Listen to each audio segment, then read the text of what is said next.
Go ahead and turn to James chapter 3, dealing with the discussion, the topic of dealing with the tongue. And it's interesting to see how we have different perspectives on it. Sometimes, if we're thinking about ourselves honestly, this is a very tense text to deal with if we're going to be open to being rebuked by it.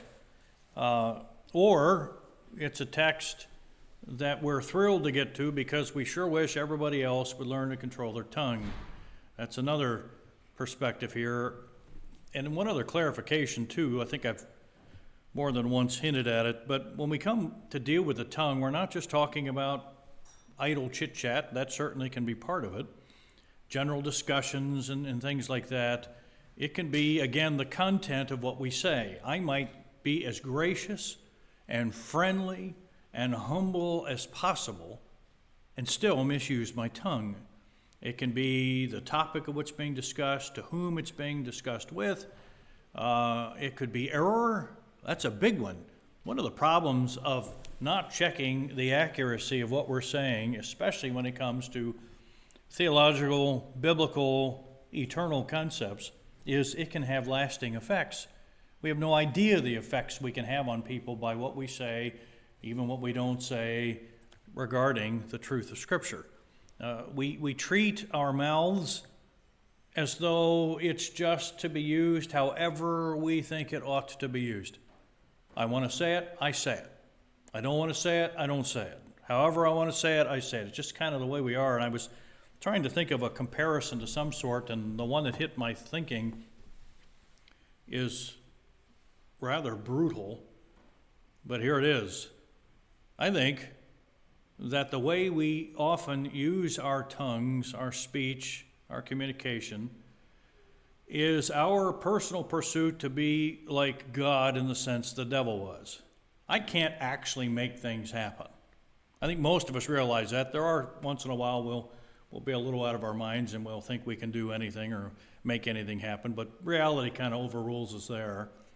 But when it comes to our imagination and when it comes to then our communication, oftentimes that's about as godlike in the negative sense as we ever will get, and we love to exercise that power. I can't judicially, certainly eternally, condemn anybody. I can't. Let's hope we don't desire that role. But our mouths may do it multiple times over long before we die.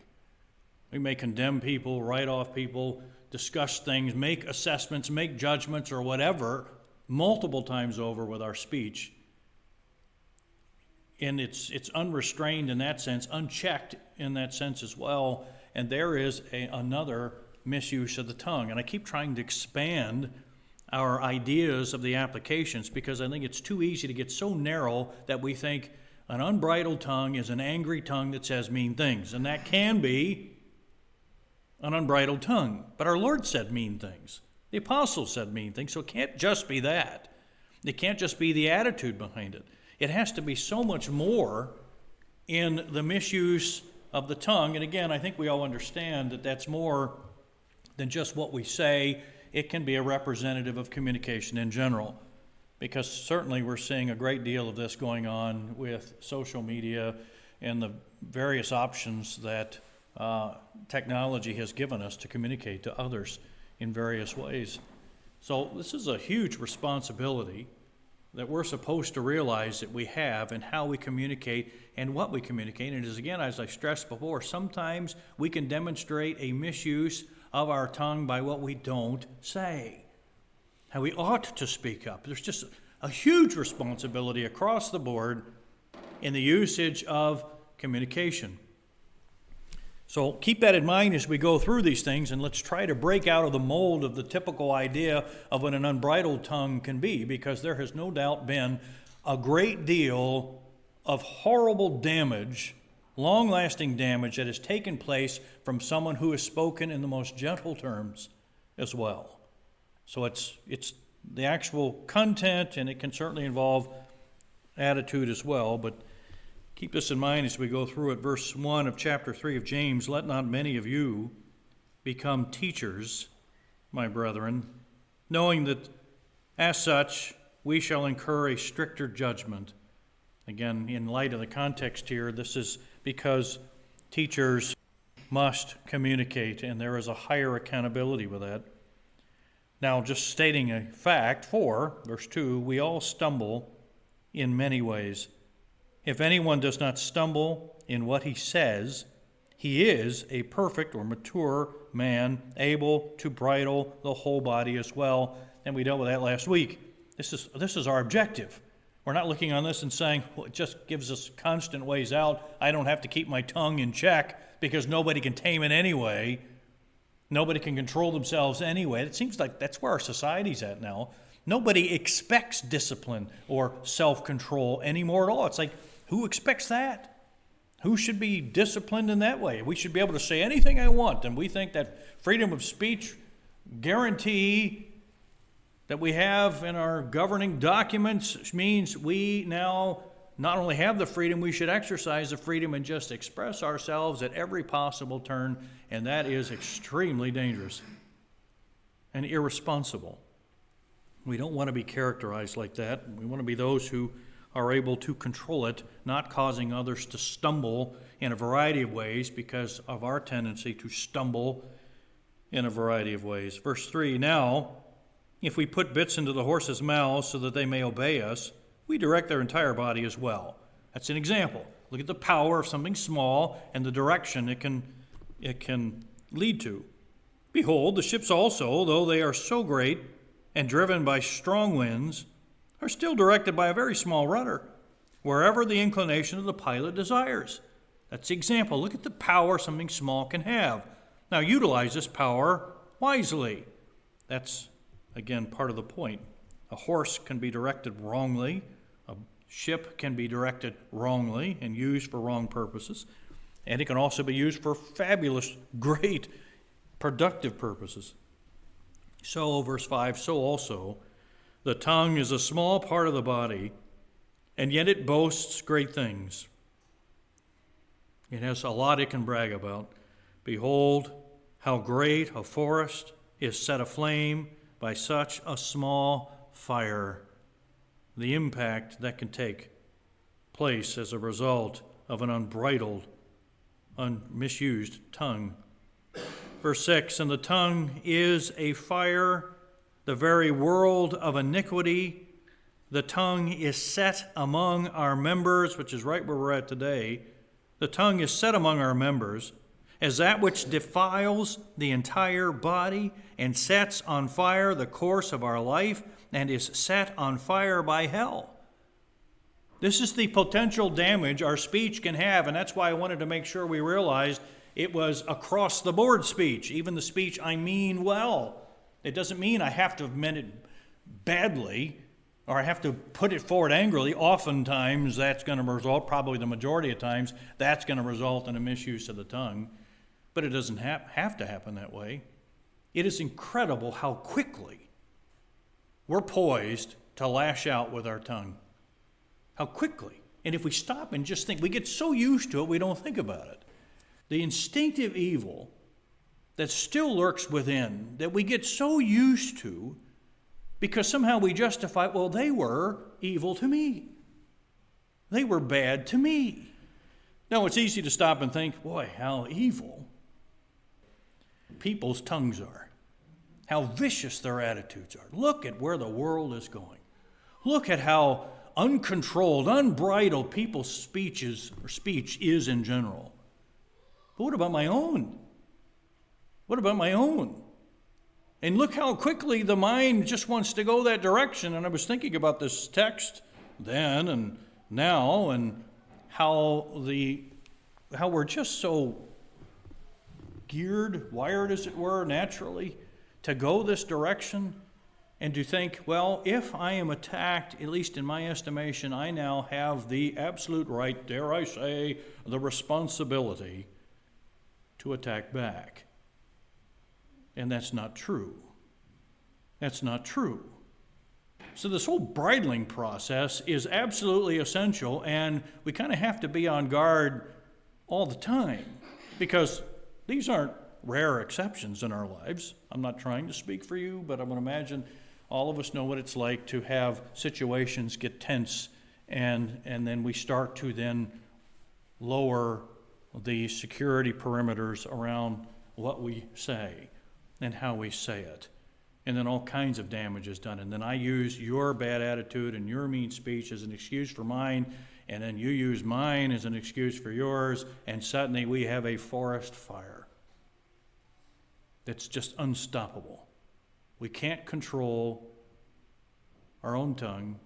We must. I can't control others' tongues. And next thing we know, we have circumstances that are just compiling upon each other the damage. That's the picture here. It sets on fire the course of our life, and is set on fire by hell. That is the agenda that's being worked out. For every species of beasts and birds, this is verse 7, of reptiles and creatures of the sea, is tamed and has been tamed by the human race. But no one, in the underlying Greek there, no man, can tame the tongue. It is a restless evil and full of deadly poison. So do we use verse 8 as the inevitable result of the uncontrollable tongue, and it's just always going to be that way? Now, in one sense, we can expect that it'll always be that way with humanity. But we do not expect that with us, as though that's just a given. Because look at the contradiction with verse 9. With it, we bless our Lord and Father. And with it, we curse men who have been made in the likeness of God. Okay, that seems to be stating the fact, James. Where are you going with this? From the same mouth come both blessing and cursing. Okay, that does happen. It depends on the circumstances, we might say. But what's the conclusion? My brethren, these things ought not to be this way. It shouldn't be this way. Now, people will say, well, it is what it is. That's a statement that's nonstop these days. I hear it on projects all the time. It is what it is. Now, who can argue with that? That's just a wonderful statement, isn't it? It is what it is. Argue against that. Well, you can't. I mean, that's a statement of fact. Absolutely. Whatever it is, it is. But that doesn't mean we sit around and say, it is what it is, and it must always stay that way. No, the point is, it is what it is, and if it's stayed in a negative way, then we'd better do something about it. Yes, Donald? It is what it is, but isn't what it could be. Right? That's probably a much better way to look on it. It could be something totally different, and that's what we're supposed to be looking for. This improvement, this roll over and play dead type mentality when it comes to our responsibility is never right, even if we look around and say, but nobody else is. I mean, look what's happening in our society. Look what's happening in our churches. Why even try? Because we must try. We must do. We must obey. Dan? I have not done an exhaustive list, but I think it's safe to say that at least most of what God asks us to do, maybe all, we cannot accomplish completely to the standard set forth biblically.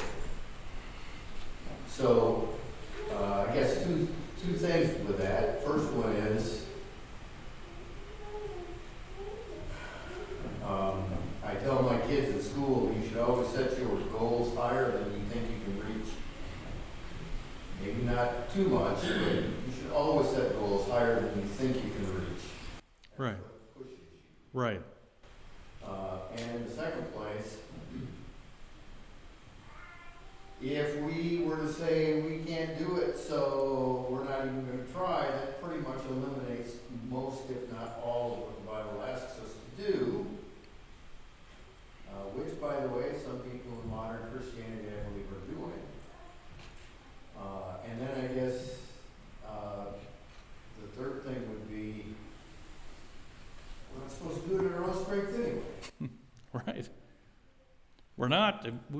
It's a statement we often hear. We're not supposed to do it in our own strength anyway. But what what does that feel like? I'm clearly going to have to get to some point where I don't have my own strength left, and yet I still obey. And I recognize then that's the grace of God at work. It's saddening to see how this mentality is happening across our churches. I'm not surprised that it's happening across the world, but there's this getting into coasting mode. I'm just going to coast out life. We kind of expect that life is going to get to a position where, I've done what I can, and now I'm just going to kind of just let whatever happen, and we just sit idly by. And that should never be the case for us. That's why we're compared to soldiers. We're compared to athletes. We're compared to farmers by the Apostle Paul with James, or with Timothy at least. And none of those descriptions are idle people who are just sitting around just letting it happen. We're looking to be active however we possibly can, even if our sphere of influence is small. We're still working at it. That's what we're supposed to be doing. Right in the notes there, page 18, starting right where we left off, point F. The tongue, as it said, is set as one of our bodily members and is what practically stains and tarnishes the whole of ourselves. It's the part of us that just messes everything up. My hair doesn't do it. My hair might be offensive to people once in a while. My eyes don't necessarily do it, though people may question my eyes. My feet might take me somewhere. My hands might do something. But when I finally express my actual thinking, my heart, there's where lots of damage can take place. And in doing so, that member, as James is pointing out here, is used to tarnish, stain, defile our lives. Our lives. That's at least the initial picture here. It taints our reputation. It soils our character, or at least it reveals it as such. It should be considered that there are times when we do lash out or let loose our tongue, and it represents unchecked thoughts. It represents explosions of emotions that were never reined in and may not necessarily reflect our overall character. Let's at least be fair. There are times when we will say stuff and we let it loose and we think, I know I shouldn't have done it. That doesn't really represent my overall character, but it doesn't make everything right. It doesn't fix anything. No doubt we have and will do damage to others, but the objective is don't do it. Stop it before it starts. That may sound like an obvious point, but it clearly, by our own lack of practice, it's not as obvious as we may think it is in what we communicate and how we communicate it. It may not reflect our overall character, yet we are still blemished by it. We're still blemished by it, by the misuse of our tongue. Point G, this is followed by, in the natural progression of things, James talks about the spark, to the setting on fire the course of life, our lives, the days, years, even the entirety of the time we spend alive on this earth, suffering from the spreading fires that naturally follow the poor, unguarded, unsubmissive, and even faithless uses of our tongue. I think most of us think of the other there. Okay, poor use of the tongue, unguarded use of the tongue, unsubmissive use of the tongue. But so much of this finds its roots, its source in the faithless use of the tongue.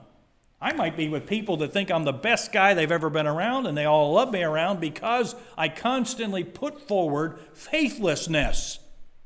And people like to have that validated. Well, you're just as faithless as I am. You have as much trouble questioning the rightness of what God does or doesn't do, or the scripture or whatever, and people love to talk about that. So you might have a group that's as unified as any group could ever be, and it's still a misuse of the tongue.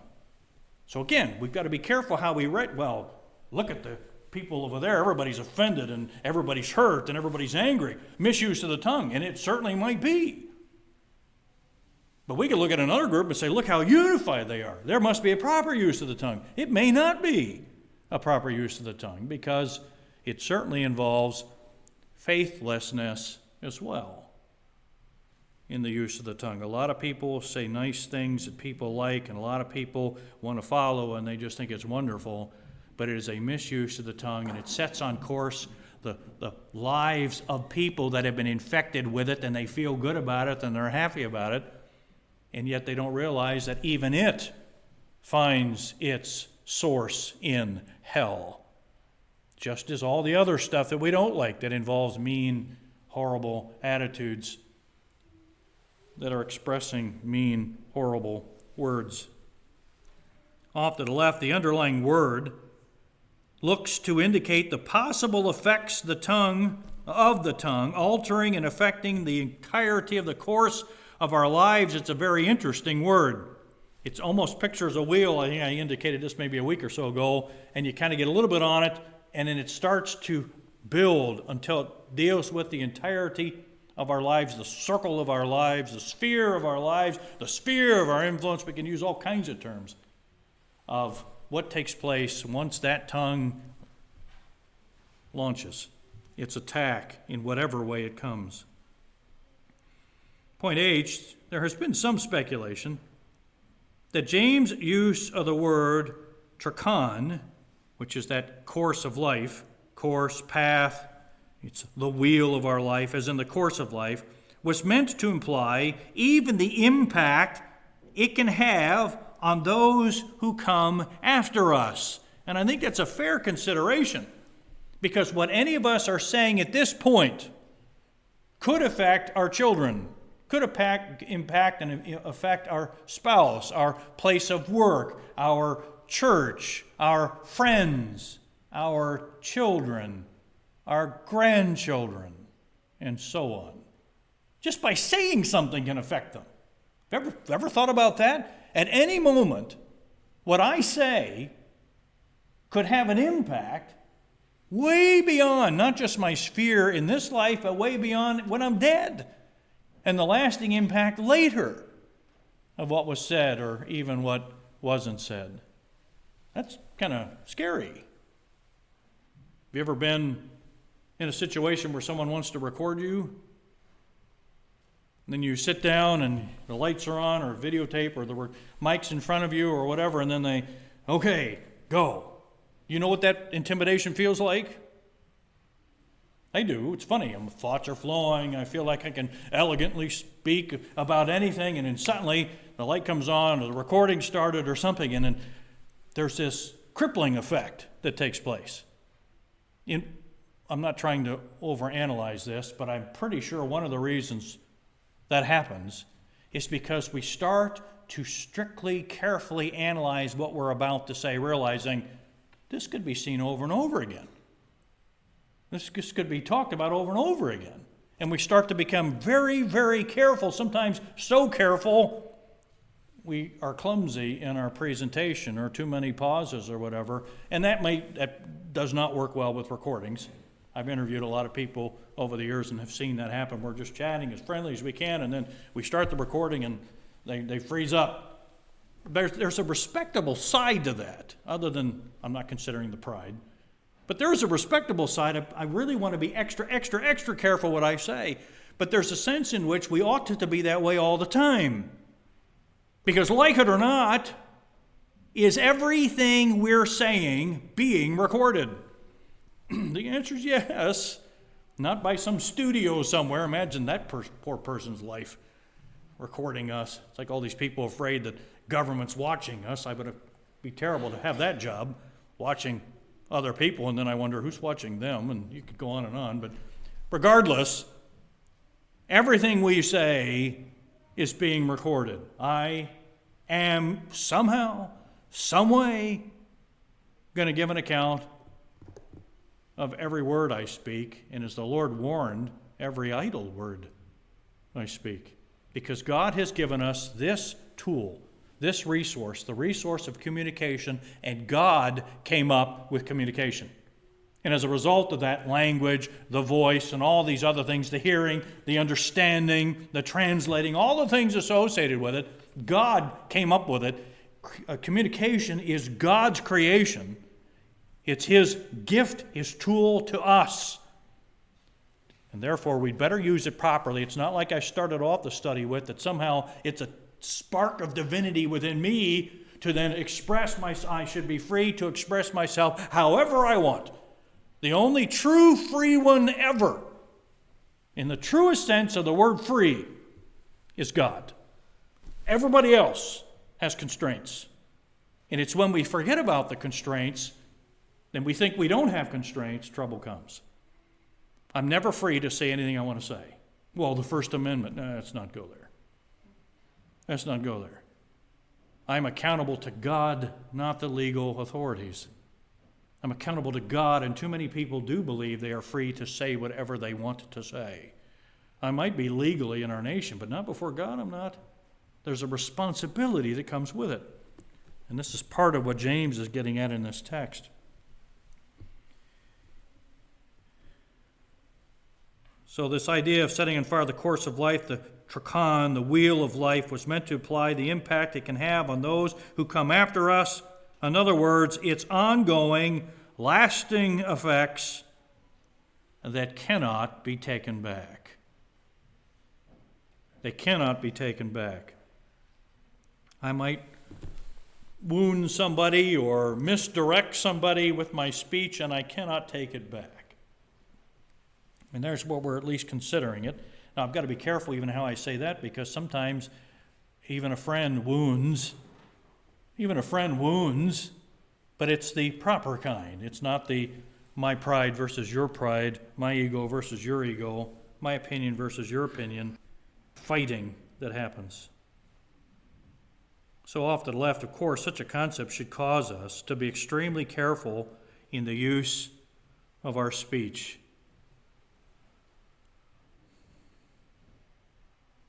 Point I, we should also realize the other side of this issue, also being irresponsible silence, not speaking as and when we ought. That's a misuse of communication of the tongue. There are times when I ought to speak. There used to be some laws on the books, I don't know how it's working anymore, where if you came up on something and you saw some type of criminal act, you had a lawful responsibility to try to intervene, to try to do something. That's probably long gone these days. Because it was also considered a moral responsibility. If you're there, you ought to do something. You ought to at least attempt to do something and try to do it rightfully and lawfully as well. But you ought to try to help out, because responsibility comes both ways. And we forget that. Well, okay, I'll rein in what I say. And actually, I think if I'm going to be the ideal person on this earth, I'm just going to cut out the tongue and never speak to anyone ever, and I'll be that perfect man. That certainly isn't the idea here. That's not the idea. The key is to use the tongue. And in the using of it, it's bridled, it's steered, it's directed as it ought to be directed. And that means saying what ought to be said and restraining what shouldn't be said, directing things as they ought to be said, and speaking up even when something needs to be said. Now, this next part's not a pretty picture, but it helps us understand the seriousness of the potential of the tongue. Set on course, it sets on course to life and is set on fire. It's sparked, its pilot light is hell, is what James says. That's an easy one to just skirt over until you realize, wait a minute, what was that picture there? This wasn't a pleasant picture. Well, I think it has something to do with a place where they burn the trash, which is partly true. But why did our Lord reference Gehenna, which is the underlying word? Why is James utilizing it here? Because it was a horrific concept to realize, okay, this is what wrong speech, wrong communication is associated with. Here it is, its source, where such misuses of the tongue find their origin and are related to as to what ignites it. Where is it getting its spark, its fuel, its pilot flame? It's hell. That's how it's translated in English. The origin of this use of the word hell is the word Gehenna. The Greek version describing a particular area, but it was its association that was key. The Greek version of the Valley of Hinnom, a place south outside the walls of Jerusalem, which most of us would think, okay, I may think of a bad place, and I wouldn't want the Granger garbage dump there. Let's just say that. No, that's not actually an equivalent parallel, because not only had it become a garbage dump, the reason it was purposely selected as a garbage dump was because of the absolute wickedness. Some of the most horrific things we could imagine took place in the Valley of Hinnom in Israel's history. And that was a pretty appropriate use of that place then. Let's make it a garbage dump, where we keep fires burning all the time. We're constantly burning the stuff that nobody wants, to just kind of make this final mark on what a place like this should be treated like. Some of the background's given here. Again, it was the Valley of Hinnom, a place south outside the walls of Jerusalem, where some of the most wicked practices had taken place in Israel's history. Now, just so we grasp this picture, so we have a pretty good idea of the source of the misuse of the tongue and its associates, lest we think, well, it's a burning place. Well, that ought to be bad. But no, it's the utter depraved wickedness that's associated with this place. If you look at a couple of the examples there, 2 Chronicles, chapter 28, read a couple pictures of what took place in this valley and why it ended up becoming what it was. 2 Chronicles 28, the first 3 verses. And Ahaz was 20 years old when he became king. This is in Judah. And he reigned 16 years in Jerusalem. And he did not do right in the sight of the Lord as David his father had done. What did he do? But he walked in the ways of the kings of Israel. He also made molten images for the Baals. Moreover, he burned incense in the valley of Ben-Hinnom, son of Hinnom, the Hinnom Valley, and burned his sons in fire according to the abomination of the nations whom the Lord had driven out before the sons of Israel. He sacrificed his sons in this valley. They burned them. Chapter 33, we see it again.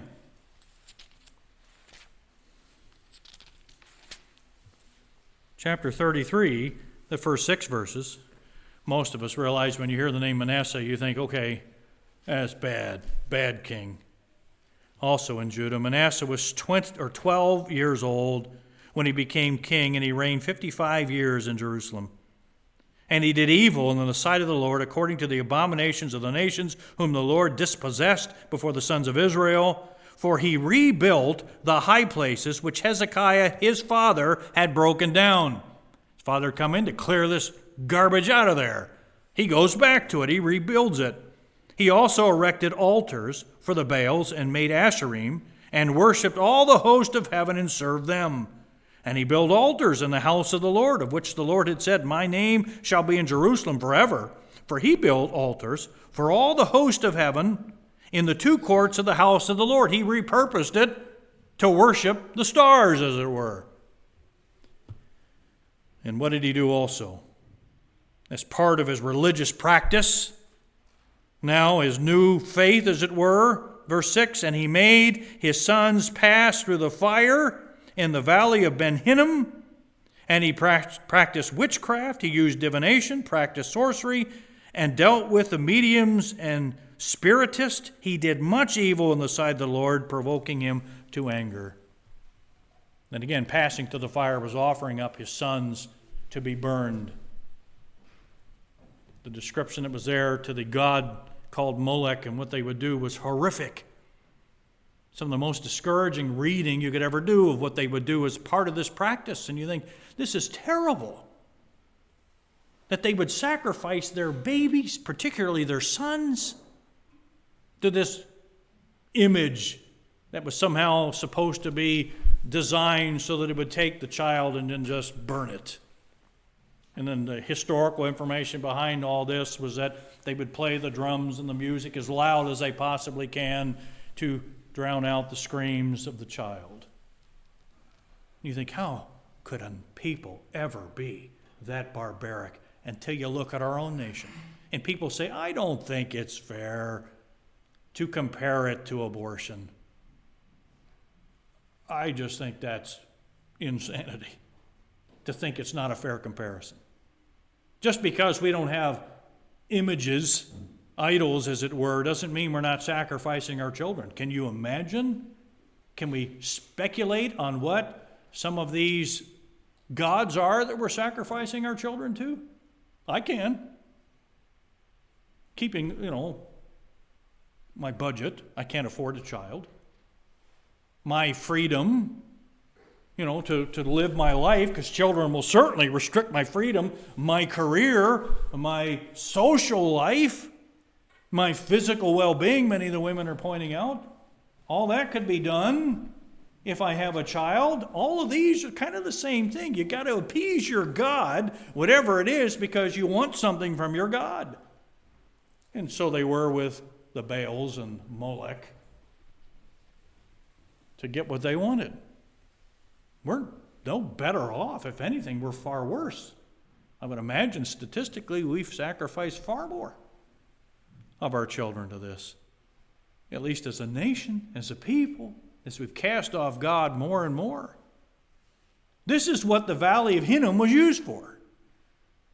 So if you want to get close to a modern one, say, well, how horrible the events are in a Planned Parenthood facility, if you can just picture the horrific things that go on there, that's kind of the same picture where this misuse of the tongue comes from. It's the same comparison. It's not just something we think, oh, that's bad. It's something that's repulsively bad. That's the picture we ought to have when it comes to the tongue. So when James then uses it, finds its source in hell, in Gehenna, we understand the picture that he's giving here. It doesn't end just there. This hell, the Valley of Hinnom, was then defiled by Josiah in 2 Kings. If you read that, it's interesting now to see at least the positive side where Josiah came to get rid of all this. 2 Kings 23. We'll read a few of the initial verses here. Verse 1, 2 Kings 23. Then the king sent and gathered to him all the elders of Judah and of Jerusalem. This is Josiah. And the king went up to the house of the Lord, and all the men of Judah, and all the inhabitants of Jerusalem with him, and the priests and the prophets and all the people, both small and great, and he read in their hearing all the words of the book of the covenant which was found in the house of the Lord. They were reading the scripture. And the king stood by the pillar and made a covenant before the Lord to walk after the Lord and to keep his commandments and his testimonies and his statutes with all his heart and all his soul, to carry out the words of this covenant that were written in this book. And all the people entered into the covenant. Then, they weren't just intentional, something happened. Then the king commanded Hilkiah the high priest and the priests of the second order and the doorkeepers to bring out of the temple of the Lord all the vessels that were made for Baal and Asherah and for the host of heaven, and he burned them outside Jerusalem in the fields of the Kidron and carried their ashes to Bethel. And he did away with the idolatrous priest whom the kings of Judah had appointed to burn incense in the high places in the cities of Judah and in the surrounding area of Jerusalem, also those who burn incense to Baal, to the sun and to the moon and to the constellations and all the host of heaven. He was doing away with it all. It was evil. And he brought out the Asherah from the house of the Lord outside Jerusalem to the brook Kidron, and burned it at the brook Kidron, and ground it to dust, and threw its dust on the graves of the common people.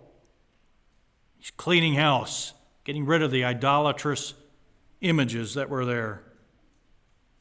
He proceeded, verse 7, he broke down the houses of the cult prostitutes. Typically male cult prostitutes is how it's often translated, because it was one of the key places of homosexual practices used as part of the religious practice.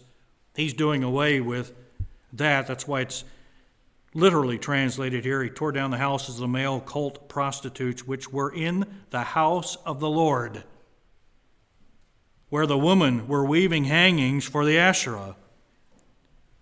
When he brought all the priests from the cities of Judah and defiled the high places which the priests had burned incense from Geba to Beersheba, and he broke down the high places of the gates which were at the entrance of the gate of Joshua, the governor of the city, which were on the left, one's left in the city gate. Nevertheless, the priests of the high places did not go up to the altar of the Lord in Jerusalem, but they ate unleavened bread among their brothers. He also defiled Topheth, which is in the valley of the son of Hinnom. Here's the same place now that James is referencing, that the Lord Jesus Christ referenced, that no man might make his sons or daughter pass through the fire for Molech. That was the picture. He defiled it. And it goes on that from there on out, they were using it as a place to put the trash from Jerusalem and to burn it in the attempts to burn it nonstop. That was the picture now that's used just in that one reference here that James brings up. Now, how pleasant a picture is that? How often do we want to let loose that type of vileness in the use of the tongue? Hopefully never. Back to the notes. Point K there again, the valley of Hinnom, was defiled by Josiah, 2 Kings 23. It is commonly accepted that this location became a place for the trash and garbage of Jerusalem, and that it was known for a fire continually burning. This is the picture Jesus used of hell, for instance, in Matthew 5:22. And now James uses it in association with an uncontrolled, unbridled, evil tongue. That's the picture. And the problem is we get so used to it commonly being misused, we get used to the evil use of the tongue and the supposed freedom that we have, and this kind of godlike thought we have of ourselves to express ourselves in any possible way, that is all directly associated with this type of utter evil and depravity. That's the tongue. So when we see these fires all around us, we're not surprised. We know the source of it. We know where it comes from. And again, it's easy for us to look around and say, look at all the evil uses of the tongue. But as James points out, we can't control people's tongues. Our responsibility is to control our own, to bridle our own. As soon as I take it as my job to control yours and everybody else's, I guarantee I'm going to let mine be uncontrolled. Because, as the old adage has it, you fight fire with fire, right? Doesn't that make sense? So you fight evil with evil. Depravity with more depravity. Is that right? Of course not. What did Paul say? You fight evil with good, with its opposite. And the key then is to know what really evil is, because I don't think we know that anymore, it seems, in most circles. And you fight it with good, but what is good? That's something that has to be worked out. It's interesting to see where James is about to go with us, starting in verse 13, after he deals with the tongue. And then he goes into anybody that says they're wise. Anybody can say they're wise, just like in chapter 2, anybody can say they have faith. What was the solution that James proposed to those who professed faith? Well, you're going to have to show its reality with works, good works, faith works. And now, when he's about to get into that right after this, those who put forth, well, I'm wise, clearly I'm wise, how are they going to prove it? Through works. You don't just profess wisdom, you live it out. You act it out. We have a lot of people that no longer know what it means to be wise. This is what's fascinating me in studying this out last couple of weeks. We don't know what it means to be wise. Most of us think, well, to be wise, that person is wise. Why? Because they have so much knowledge. They're so smart. We could have some very, very smart people who are not wise.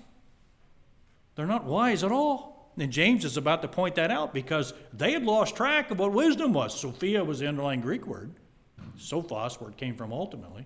They didn't know what it was. They thought it was smarts and intelligence and the compiling of knowledge and the ability to out-argue someone else. That was proof that you were smarter than somebody else. But no, that wasn't proof of wisdom at all. And he's about to then get into what that is, which of course finds its expression often in the tongue. Off to the left, malicious gossip, lying, and generally bad uses of speech, even speech promoting error, speech promoting evil, is what hell promotes. So whenever my mouth participates, it is in association with hell, and we just described what its associations actually look like, what they are. When I dealt with the concept of abortion some years ago, I tried to make the point that we are more in alignment with the philosophies underlying abortions in professing Christianity than we realize. And then went on to try to make the case. Here's a philosophy that underlies abortion. Look, the same philosophies in Christianity. Here's another philosophy, another way of thinking that aligns itself with abortion. Look, it's in Christianity as well. Where we find ourselves more aligned with evil. We think spirituality is mostly positioning ourselves and making sure we have the right labels on us. And then we feel like we can just define it however we want. This is why I personally believe there is a super strong fervor to associate with particular segments of doctrine. And the ultimate goal is to just make sure I'm associated with this particular point of doctrine, because then all our efforts are in positioning ourselves. And I'm genuinely nervous about this. Not because I don't think we ought to know our theology and our doctrines. I think we should. But then comes the next question. If we're going to work to narrow down and make sure our theology and doctrines are right and we're in the right camps, the next question that ought to come up is, to what end? To what end? To just be right? Or to actually live it out rightly? We're all living something out. We can't avoid it. All of us does something. Even when we do nothing, we're actually doing something. It's not good, but what are we doing? We all do something. This is why we look on ourselves as being responsible in our actions and the time that God has given us, and to utilize it and redeem it properly, just like we ought to with our tongues, with our speech. Am I thinking a lot about it? It would do us well to stop and think, okay, I'm going to meet with so-and-so. Let me think through this. What ought I to say? What shouldn't I say? And where might we need this conversation to go? A lot of people say, sure, seems like you're trying to steer the conversation a certain way. Guilty. We ought to be trying to do that, thinking ahead of time. Of course we're trying to steer the conversation somewhere. It ought to be a strategic thing, not to win the argument, but to be a positive, edifying, truly edifying, that even seems to be lost now, the meaning, impact on somebody else in the right way. This is exactly what we ought to be. This is what discipleship is. This is even what counseling is supposed to be. Counseling now has become, what do you want to hear? Let me tell you. How can I make you feel better? No, in reality, I was talking to my brother Rick about the whole concept of counseling, and he said, I just, if I'm ever in a church again, in a formal capacity, I'm just going to say, I will never do counseling. Ever do counseling. Well, what do you mean by that? He said, I'm only going to do discipleship.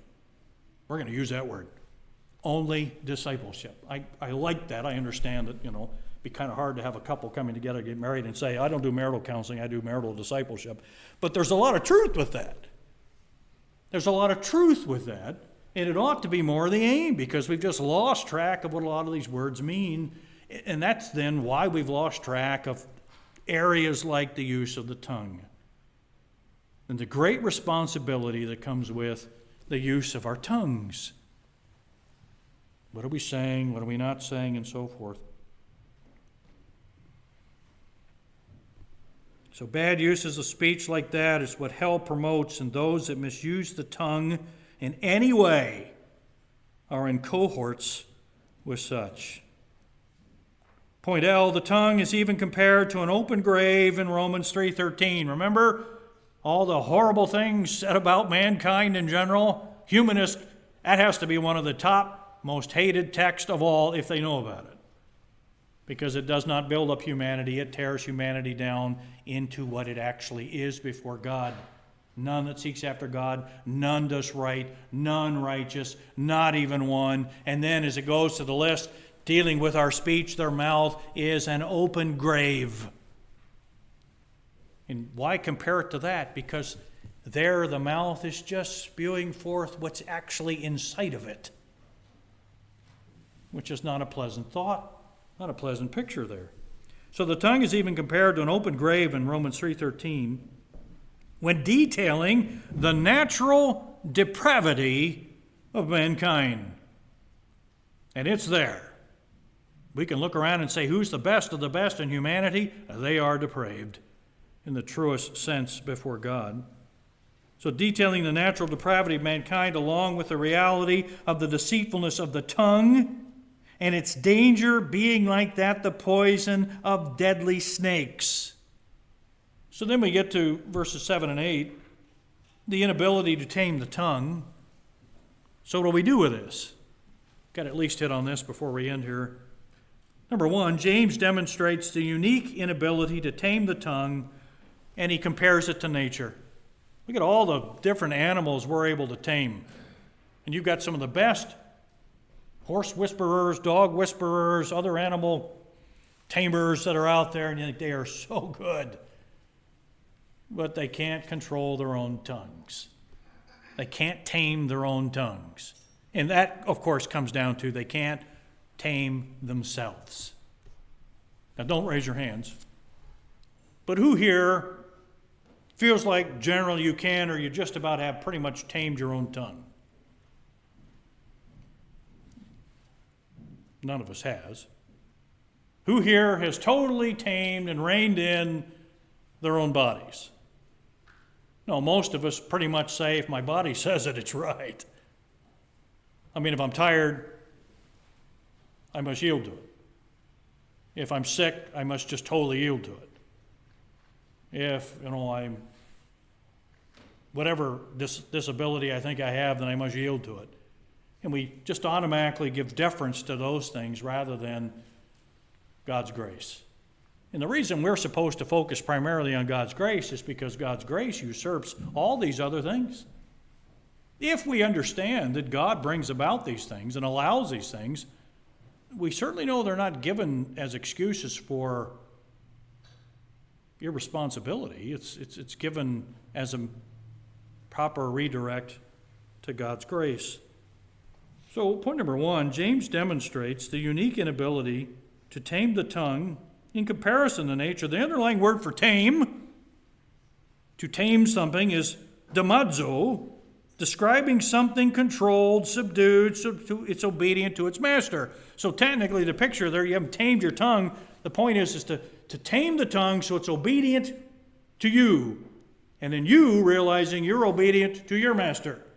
So I'm subservient to God. That's the part we often forget about. I look on as I'm kind of a sovereign to myself, at least in some ways, and I need to express myself, and God's up there, and I know He's above everything, but I'm kind of a free-for-all in my own life. None of that's true. No, I'm subservient to God. I'm responsible to God. I was created by Him. My life is borrowed from Him. Anything I have was given to me and is on loan to me from Him.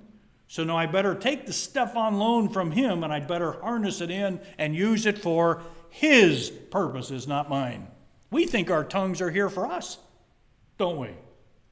Most of the time, this is my tongue. It's my speech. I need to express myself. Some of the most dangerous words ever given. Express myself. It's just the stuff. And again, we see that in society and you think, oh, I don't know about this whole self-expression stuff. But then we think we ought to do it in our churches. I need to express myself.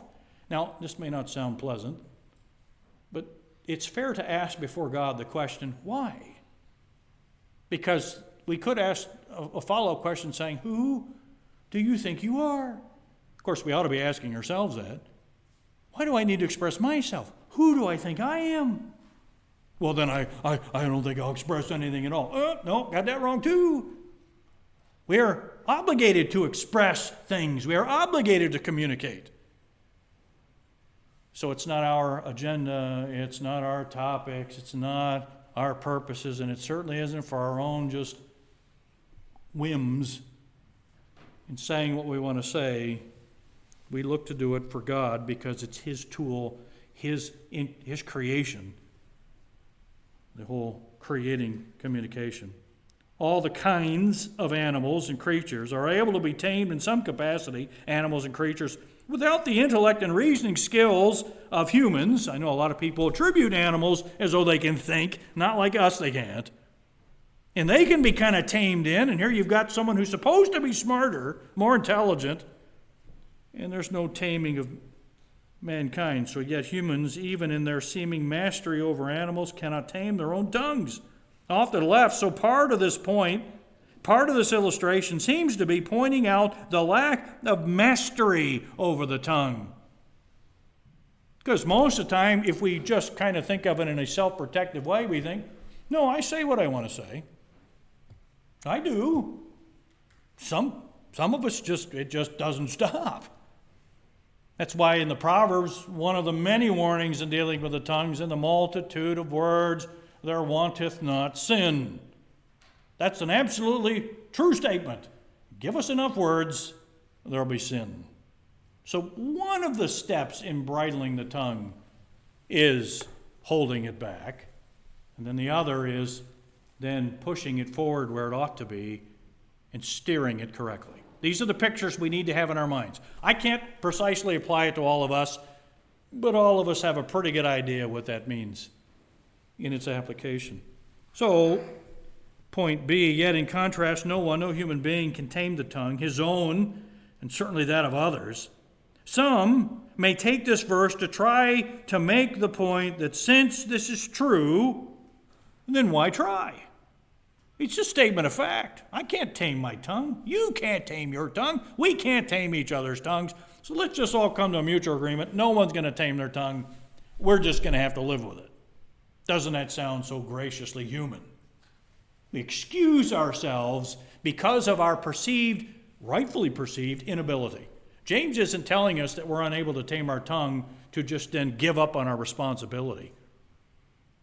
Isn't it odd how a lot of people get angry at God? Well, you're telling me that mankind is unable to tame the tongue, and yet God will hold us accountable for our tongue.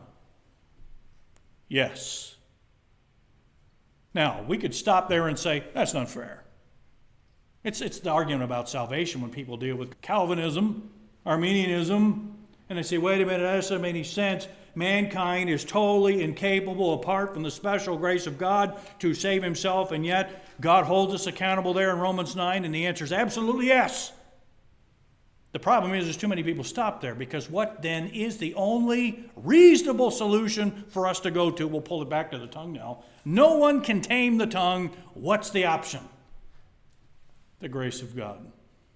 That means we are totally dependent upon the grace of God to bridle the tongue. And we are required to bridle the tongue. We must bridle the tongue.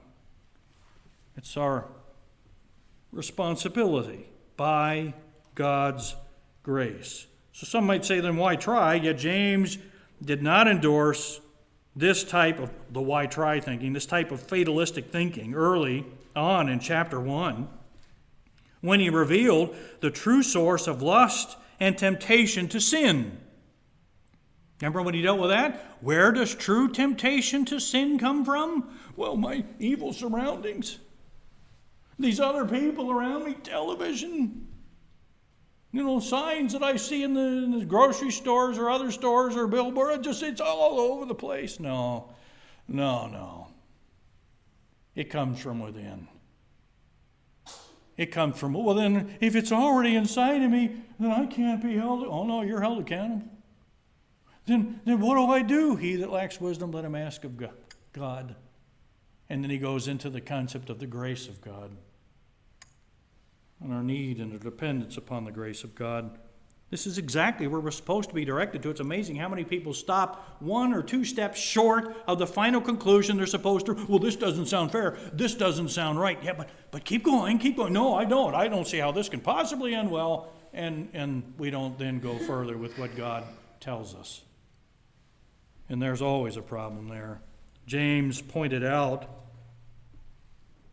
to the word being obedient, as far as dealing with the word being obedient doer, and in 127 stressed the pure religion and what it looks like, indicating that it is possible to actually do what we're supposed to be doing.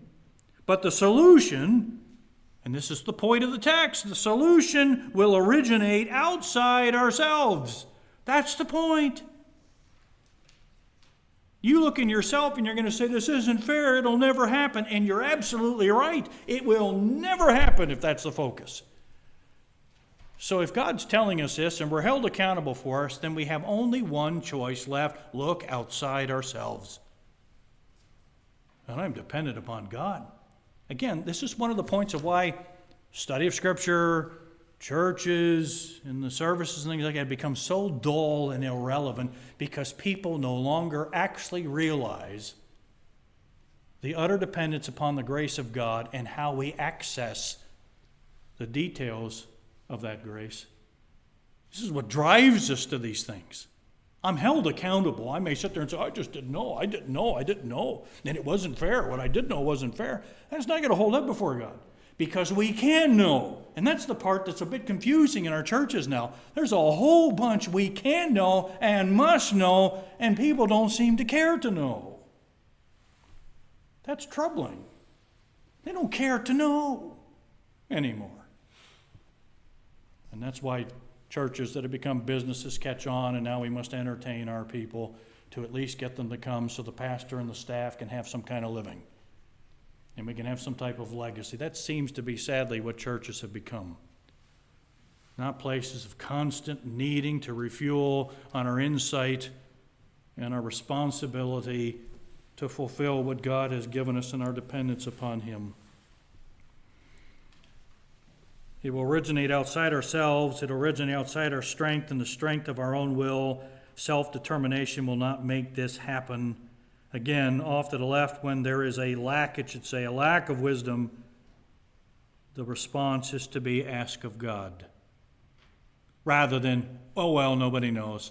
Oh well, nothing good's going to come out of it. Oh well, this is just the way it is. It is what it is. Oh well. No. We're to be cornered on purpose so that all we can do is ask God. Because who does he say to ask God? If any of you lack wisdom, let him ask of God. Have you ever thought about the negative side of that scenario? What about the people who don't think they lack wisdom? If I don't think I lack wisdom, what am I not going to do? I'm not going to ask God. Why would I ask? That's why James revisits this concept here at the end of chapter 3. Who actually thinks they're wise? You'd better be sure. A lot of people think they have faith, and guess what? They don't have faith. They think they do. James 2 points out they don't. Well, okay, but there's people out there that are pretty smart. Yeah, but are they smart according to God's definition of wisdom and smarts or not? As we'll get into that, find out many are not. So let's end with this. Point C, having the power that the tongue has been shown to have, it would be irresponsible to handle it as though it is a given that it will always be controlled. It's like having a handgun and saying, people found out, I know it's not supposed to happen, but somehow this gun just keeps going off. And then someone might say, why are you handling it right now? Why don't you have someone check it out? Have you noticed the number of people that have been hurt around you lately? I mean, our society's understandably so uptight about the whole concept of the use of guns and things. And yet don't give much of a thought at all to the tongue, to speech, and the damage it comes. It seems like you'd look into it and say, don't just say, oh, well, it's just going to keep happening this way. No, it has to be looked at and fixed. Off to the left, a weapon such as a gun is to be handled in light of what damage it can cause if handled wrongly, if handled flippantly. Even in our judicial system now, even with the Second Amendment, people that are advocates of the Second Amendment, and I'm certainly not against it, but we all know that if you have a gun and somehow, some way, whatever the situation is, someone gets shot accidentally, you're still accountable somehow. You're still accountable somehow. That's just the way it is. Because a lot of us will say, well, I didn't mean to hurt somebody. I didn't mean to say that. But you're still accountable. The damage is there. And we need to take responsibility. And again, the best time to take responsibility for the tongue is before we use it. That's the best time. We have to take responsibility on the other side, whether we like it or not. But the best time to truly take responsibility is before we actually use the tongue. Well, anybody feel a little uptight? Dan's got a question. I'm not sure he's admitting it, but yes, we're all a little nervous about this. Dan? I've told you probably multiple times, we live in a culture where we think that we intuitively know what's right. So we've made ourselves the authority. We also live in a culture where it is largely viewed as admirable to speak your mind. And since we are sure we know what's right intuitively, and we are free to speak our mind, we find that somehow we have to spend a lot of time telling everyone else how wrong they are because we intuitively know what's right. Right. The problem with that then is they think they're intuitively right and can express it, and that they're always right. So much so that I believe our society has come up with a survival plan. This is Don's opinion, and that is, okay, you just have to say everyone is equally right, which is true, but you have to deal with that because that's just what niceness is and, general decorum of what we ought to be now. Mentioning to you the week before last, we say that to your face and then we go back to our friends That's and right. tell them how dumb they were. That's right. We still get it either way. You're right. And that's responsible. I didn't say it to their face, but I certainly said it, to everybody else that I could think of to make sure they realized that that was the case. And no, it gets us coming and going, as they say. Well, let's end this time in prayer, spend a little bit of time of warm fellowship, and then get into our next session here in a moment. Father, thank you. Thank you for even the descriptions that are given here, along with the exhortations through your servant James. Please help us to firmly grasp these pictures so that we can grasp the concept, so that we can grasp the responsibility that we have.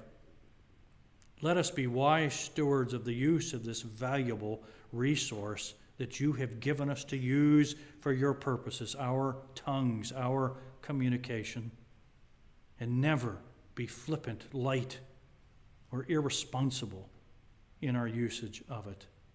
Please, Father, let us be good examples of this, even though all around us have no tongue tamed. We would be looking on our responsibility to you, not our rights with each other. This we ask in Jesus' name. Amen.